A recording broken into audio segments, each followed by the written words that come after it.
सद्गुरुदेव भगवान की, गुरु माता की, भगवान भोलेनाथ की, माता कामाख्या की, सभी संतों की, गौ माता की, बोलिए सच्चे दरबार की, करौली शंकर महादेव धाम की, गंगा मैया की, हर हर महादेव।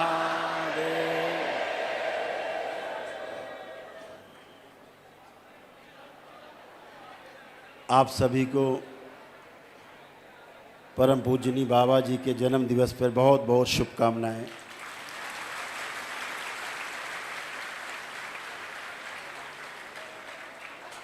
आज बहुत ही महत्वपूर्ण दिवस है।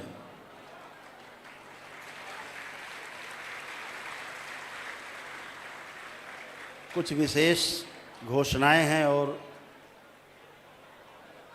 इस देश के साथ साथ पूरे विश्व को मजबूत बनाने के लिए और एक माला में पिरोने के लिए दरबार कृत संकल्प है। पूरी तरह से दरबार की इच्छा है कि पूरा विश्व आपके इस दरबार के झंडे के साथ साथ चले, अपना नाम रोशन करे, दरबार का भी नाम रोशन करे।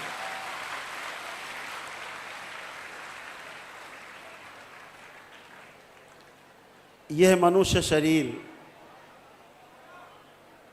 आदमी इसीलिए लेके पैदा होता है कि हम 84 लाख योनियों के बंधन से, जन्म मरण के बंधन से पार हो जाएं और जहाँ से यात्रा शुरू की थी गोल गोल करके वहाँ पहुँच जाएं। यह अभिलाषा प्रत्येक मानव शरीर की, उसके अंदर रहने वाले जीवन की रहती है।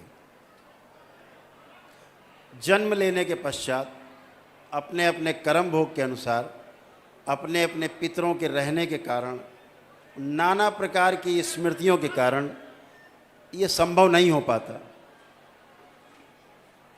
और जब ये संभव नहीं होता तो मानव जीवन पूरा का पूरा बेकार चला जाता है, कुछ बचता नहीं। तो जैसे जन्म लिया था, फिर मृत्यु, और फिर जन्म और मृत्यु, किस योनि में जन्म होगा पता नहीं, लाखों वर्षों का फेर है। मोक्ष के लिए हर व्यक्ति इस मनुष्य शरीर का प्रथम चरण में इस्तेमाल करना चाहता है। मोक्ष के लिए प्रथम चरण है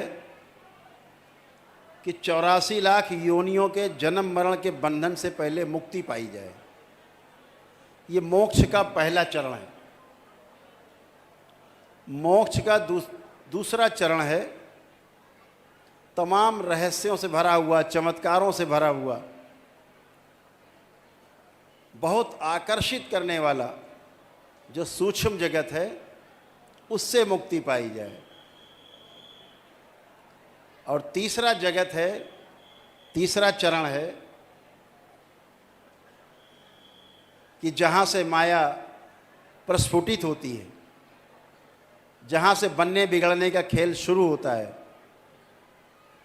उस तीसरे चरण को कारण जगत से मुक्ति पाई जाए और महाकारण जगत में पहुंचा जाए।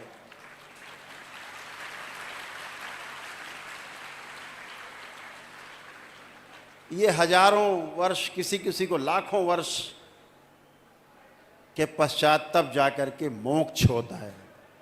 इसे मोक्ष कहते हैं।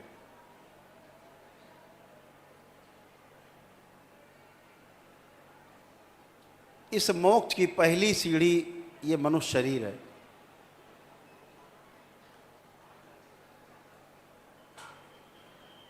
और इससे मुक्ति बहुत सहज है। कठिन हमने सबने बना रखी है। कठिनाई है नहीं, कठिनाई दिखती है। आप सब दरबार से जुड़े हुए हो, बाबा माँ से जुड़े हो, भोलेनाथ और माँ कामाख्या से, माताओं से जुड़े हो। आप सबको बहुत अनुभव है, बहुत अनुभव आप लोगों को है कि ये सब नकली है। जो दिखता है वो है नहीं, और जो वास्तव में है वो दिखाई पड़ता नहीं। इसे भ्रम कहते हैं। इस दरबार ने संकल्प किया हुआ है कि इस मानव जाति को इसी भ्रम से मुक्ति दिलानी है।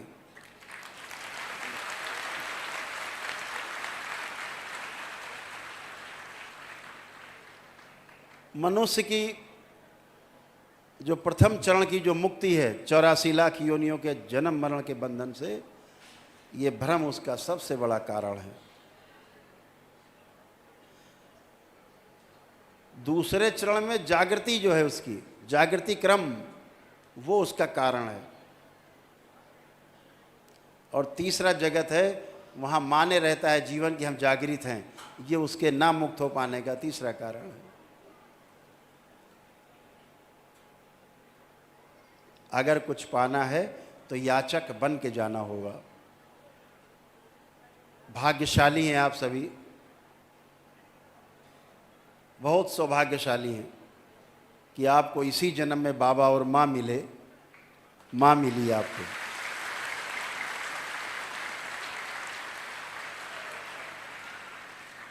बाबा आप सबके पथ प्रदर्शक हैं, मार्गदर्शक हैं, और माँ आपके उस मार्ग में आने वाले एक एक कंकड़ को, कांटे को हटा करके आपके लिए रास्ता सुगम करती है, संरक्षण देती है।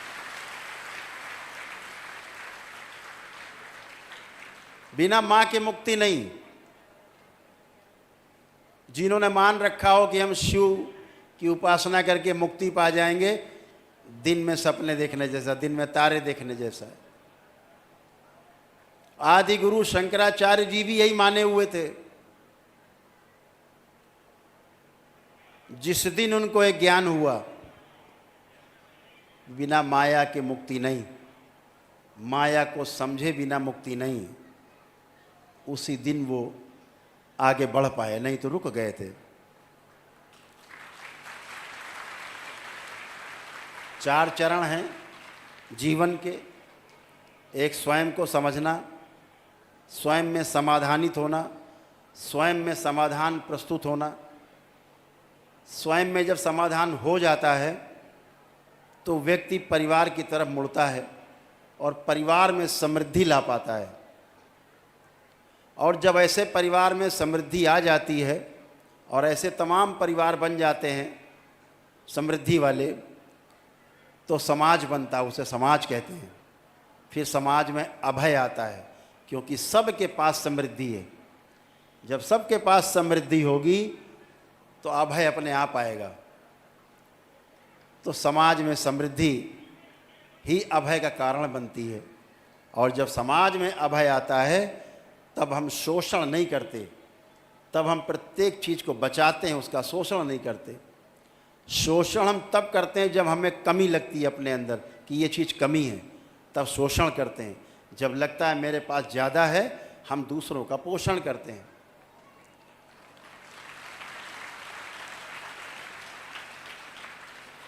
शंकराचार्य जी ने गृहस्थ जीवन को नहीं जाना था। जब वो शास्त्रार्थ करने निकले पूरे देश में भ्रमण के लिए,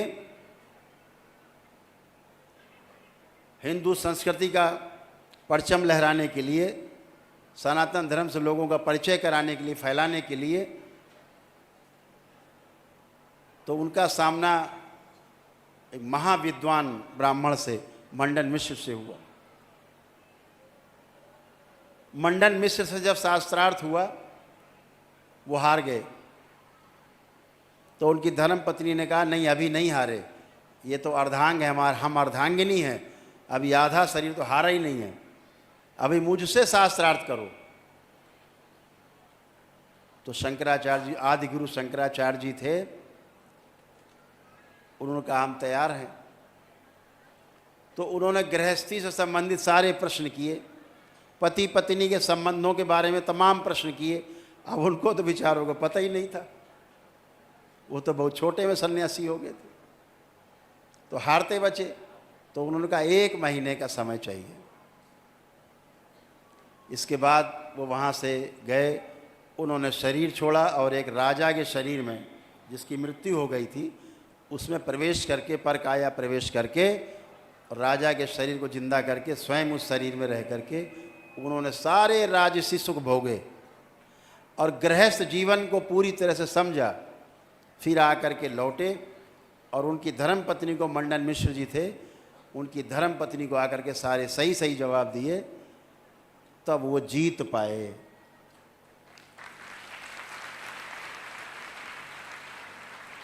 इसका क्या निकलता है संदेश कि गृहस्थ धर्म सर्वोपरि है।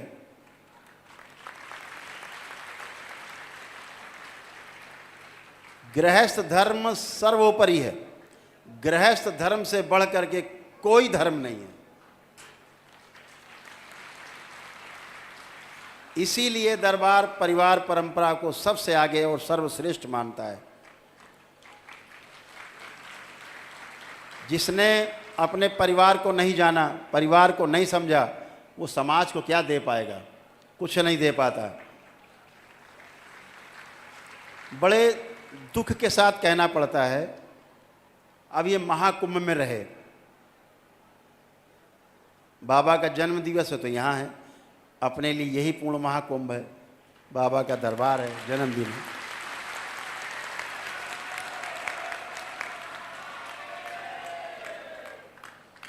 मैंने वो चीज़ देखी जिसका वर्णन करना बहुत जरूरी है, आपको समझना बहुत जरूरी है।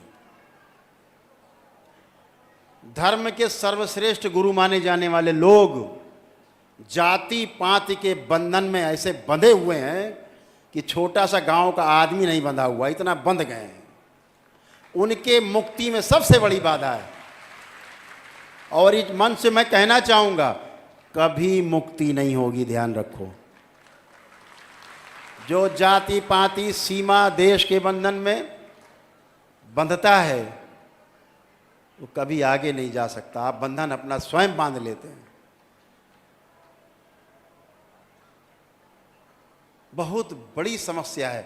अच्छा, आप गृहस्थ हैं, अरे राम राम राम, फिर तो आपसे बात करना उचित नहीं है। आप गृहस्थ हैं, अरे उन्हीं गृहस्थों की जूठन खाते हो तुम सब साधु संत, उन्हीं की जूठन खाते हो, हमारी जूठन खाते हो तुम, और उन्हें ही सबसे नीच बताते हो। तुम्हें शर्म आनी चाहिए। ऐसे साधु संतों को शर्म आनी चाहिए जो गृहस्थों की जूठन खा के उनके बल पे जिंदा हैं और उनको नीच बताते हैं। राम हो, कृष्ण हो, बुद्ध हो, महावीर हो, जितने महापुरुष हो, शिव हो, विष्णु हो, महे कोई हो, ब्रह्मा हो, सब परिवार परंपरा का पालन करते हैं। उनकी पूजन करते हो जो गृहस्थ धर्म का पालन करते हैं, और गृहस्थों को नीच समझते हो। तुमसे बड़ा नीच कोई भी नहीं है। नीचता की हद है। तुम सब गुरु नहीं, गुरु घंटा लो। तुम्हारी पोल खोलने के लिए इस दरबार का जन्म हुआ है।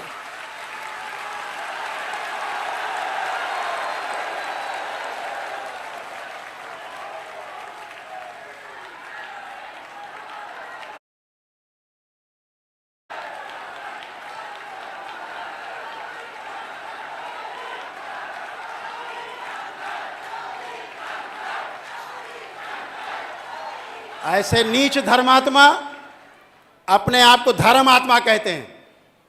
किसी पद पर बैठ जाने से आप धर्मात्मा नहीं हो जाते। अपने कर्मों से, अपने आचरण से धर्मात्मा बनते हो, बातों से नहीं। ये बातों से धर्मात्मा बनने चाहते हैं। ऐसे लोगों का समाज से बहिष्कार होना चाहिए। बहुत गहरा दुख होता है सुन करके जब ये कहते हैं अरे वो तो गृहस्थ है। अरे ये तो गृहस्थ है। तुम सन्यासी बने हो, उसी माँ के कोख से पैदा हुए हो, उसी माँ के रक्त से पैदा हुए हो। गृहस्थ नहीं होते तो तुम पैदा नहीं होते धरती पे। शर्म आनी चाहिए।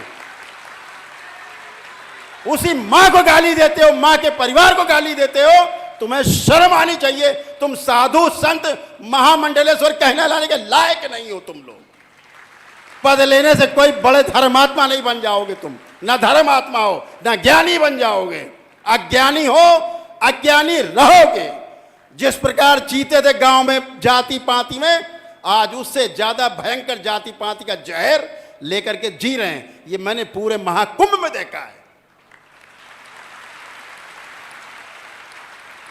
सड़े गली मानसिकता के लोग, सड़ी गली मानसिकता। ये संत हैं, ये साधु हैं जो गृहस्थों को गाली दें। राम भी गृहस्थ थे, उनके तलुए क्यों चाटते हो दिन रात? कृष्ण गृहस्थ थे, तलुए क्यों चाटते हो दिन रात कृष्ण के? वो भी गृहस्थ हैं। तब तो तलुए चाट के, भजन गा के, उनके कथावाचक बन के, ताता थैया करके आप उनका जूठन खाते हो और उन्हें सबसे नीच बताते हो। शर्म आनी चाहिए तुम सबको।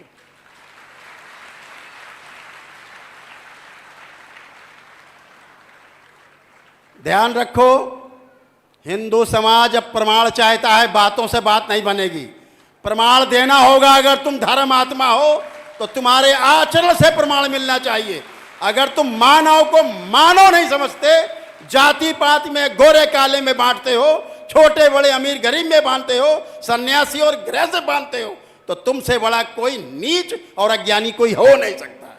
दरबार ये घोषणा करता है कि तुम अज्ञानी हो। और तुम्हारी सबकी पोल खोलने के लिए इस दरबार का जन्म हुआ। ध्यान रखो।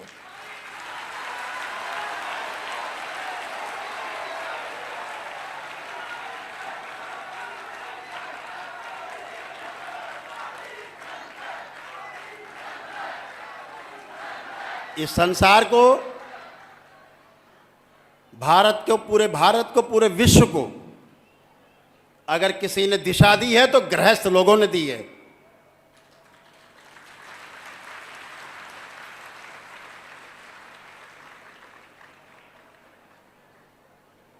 और शंकराचार्य जी, जो आदि गुरु शंकराचार्य थे, उनको भी गृहस्थ बनना पड़ा था, नहीं पूरे नहीं होते।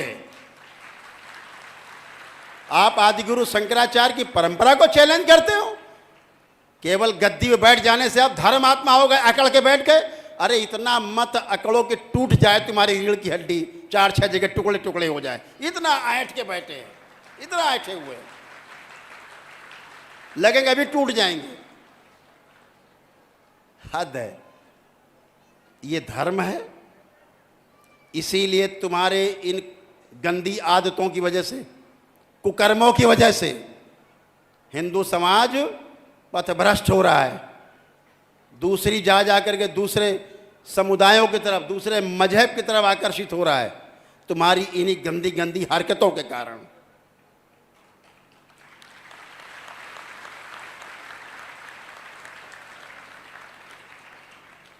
तुम में इतनी ताकत होती तो महाकुंभ में इतनी बड़ी घटना हुई, इतने सब इकट्ठे हो, कभी रोक के दिखा देते कि घटना ना होती। तो तुम्हारी ताकत को हम जानते हैं, तुम्हारी हैसियत जानते हैं। शर्म आनी चाहिए। तुम्हारी नाक के नीचे लोग कुचल के मर गए। धर्मात्मा कहते हो अपने आप को, बड़ा ज्ञानी और बड़े सिद्ध मानते हो अपने आप को। कुछ भी नहीं हो, सब टोटल नकली, सब नकली।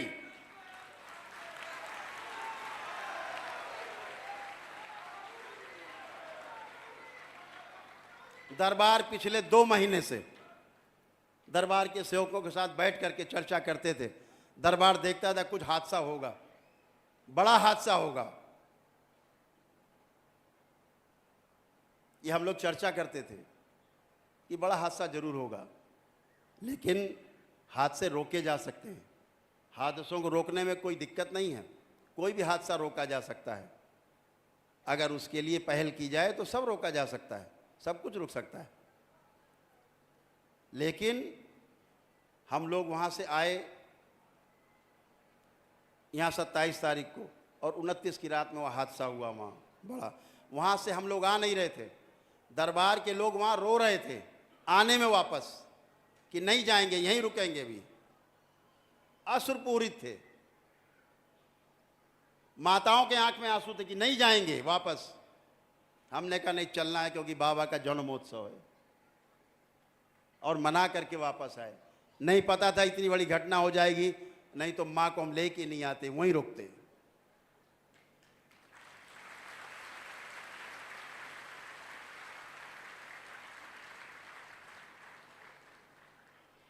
मन तो आने का नहीं कर रहा था वहां से, किसी का आने का मन नहीं था, मेरा भी आने का मन नहीं था। अनमने मन से हम लोग महाकुंभ से यहाँ आए थे। ये लगता था यहाँ रहना बहुत जरूरी है, यहाँ रहना बहुत जरूरी है। लेकिन जो भोलेनाथ को मंजूर, माँ को मंजूर होता वही है। लेकिन इन्हें अगर कोई चैलेंज करे, इनके पास जवाब नहीं है। लोग हज करने जाते हैं, कभी आप एक कैजुअलिटी नहीं सुनते होंगे। बहुत भारी भीड़ रहती है, सारा मैनेजमेंट है।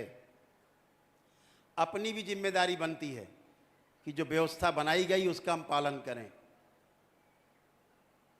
कुछ हजार लोग करोड़ों लोगों को नहीं संभाल सकते, आपको दिशा दे सकते हैं, रोक सकते हैं आगे जाने से, आगे जाने का मार्ग बता सकते हैं, लेकिन जब उसका हम उल्लंघन करते हैं तो उसका परिणाम भी भोगना पड़ता है। कहना यही चाहते हैं आप सबसे, आप गृहस्थ होकर के अपने आप को नीचा नहीं समझना है, इन सन्यासियों से अपने आप को ऊपर समझना है। आप इनसे ऊपर हो।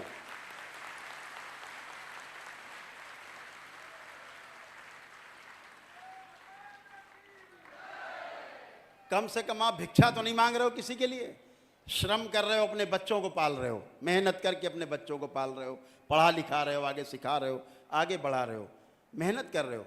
अपना पेट काट के, अपना शौक ना पूरा हो वो काट के बच्चों को आगे पढ़ा लिखा रहे हैं, आगे बढ़ा रहे हैं।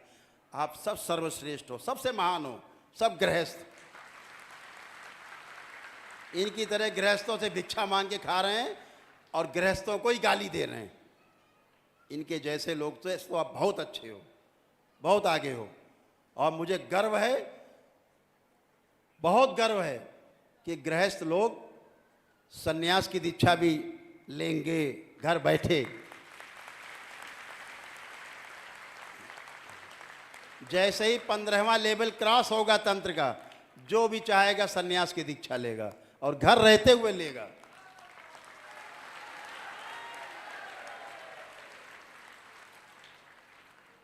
अभी मंत्र दीक्षा होती है, तंत्र दीक्षा होती है।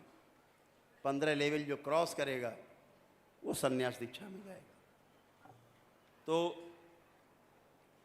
सब कुछ घर रहते हो, बाहर भी तो घर ही है। अगर घर से आप गए, आप किसी आश्रम में जाओगे तो परिवार तो मिल गया आपको।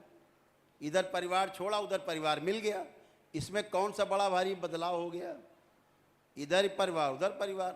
यहाँ भाई बहन, वहाँ भी सब भाई बहन। यहाँ घर छोड़ा, वहाँ घर मिल गया, आश्रम हो गया। छूटता क्या है? मानसिकता सही होनी चाहिए। तो घर में ही सन्यास है, घर में अपने। उसके लिए नकली लोगों के पास जा करके भिक्षा मांगने की आवश्यकता नहीं है कि महाराज हमें दीक्षा दे दो। नकली लोगों से दूर रहना है। ये नकली लोग समाज को भ्रमित कर रहे हैं। पद की लड़ाई में, केवल पद की लड़ाइयां लड़ी जा रही हैं। मैंने पूरे देखा कुंभ में, सब पद के लिए मारामारी है। किसी की मारामारी ये नहीं कि श्रेष्ठता में आगे कौन जाएगा, टेलीविजन में कौन ज्यादा आएगा, इसकी मारामारी है। कुछ भी बोलना है, उल्टा सीधा सड़ा गला कुछ भी बोलना है, वह चेहरा आ जाए। ऐसे ऐसे नकली लोग बन के घूम रहे हैं, पद चाहिए। ऐसे ऐसे लोग नाम लेने में शर्म आती है, बैठे हैं पदाधिकारी बन के, धर्म अधिकारी बन के, शर्म आती है। आप मॉडल बन रहे हैं, इस युवा समाज का आप मॉडल हैं। एक श्रीमान जी कम से कम 20-25 करोड़ का आश्रम बना के बैठे कुंभ मेला में, राजा भी फेल है। तुम मॉडल हो आज के युवा का, तुम यही बताना चाहते हो कि इसी तरह रहना है, तुम सन्यासी हो। भोगी है नंबर 1 के, 1 नंबर के भोगी, नंबर 1 के अय्याश।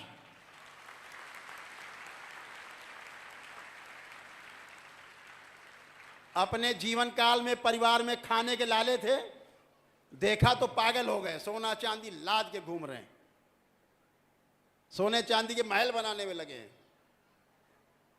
ये भूखे नंगे लोग ये हमारे गुरु बनेंगे, हमारे नौकर कहलाने के लायक नहीं है।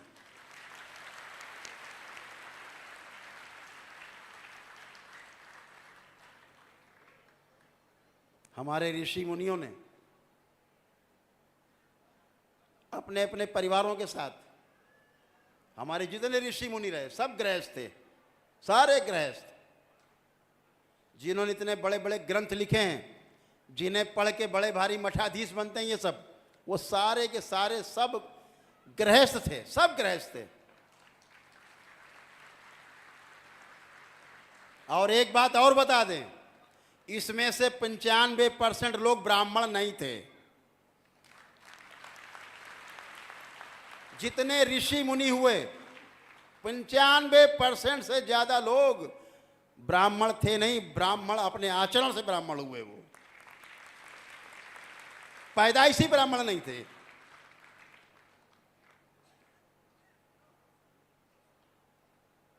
ब्राह्मण मां के पेट से पैदा नहीं होता, पंडित मां के पेट से पैदा नहीं होता, क्षत्रिय मां के पेट से पैदा नहीं होता, शूद्र या वैश्य अपने मां के पेट से पैदा नहीं होता बन के। यहां आकर के जो आचरण करता है, उस आचरण के कारण उसको ये पदवी मिलती है, समाज देता है।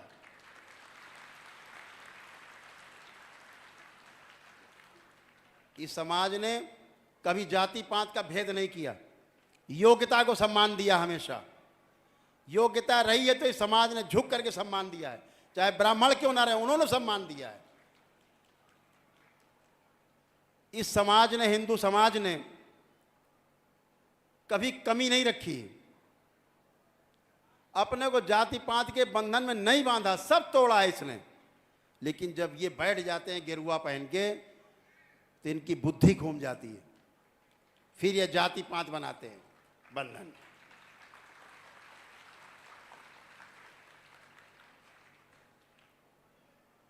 इस तरह के लोग बैठे हैं समाज में, तो बहुत पीड़ा होती है कि ये लोग हम लोगों का, ये धर्म गुरु हम लोगों के हैं। अरे तुम शर्म गुरु हो, तुम धर्म गुरु नहीं, शर्म करो तुम अपने ऊपर।